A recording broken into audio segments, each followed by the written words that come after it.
जय जय रघुवीर समर्थ. बघा, समर्थ म्हणतात की कुठल्याही गोष्टीचा अति वापर झाला की नुकसान आपलंच होणार आहे, असं समर्थाने आपल्याला ते सांगितलं. आपण जर जास्त जेवण केलं तर आपलं पोट बिघडणार आहे. बघा म्हटले समर्थ, नदीला जर पूर आला तर बरेच माणसं वाहून जाणार आहेत.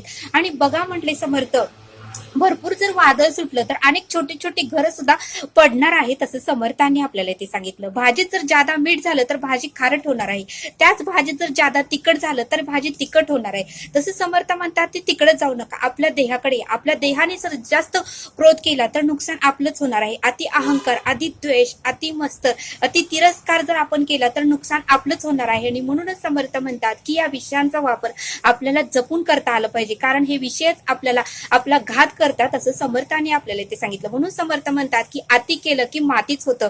म्हणून समर्थ म्हणतात की विषयांचा वापर जपून करा, असं समर्थाने आपल्याला ते सांगितलं. जय सद्गुरू.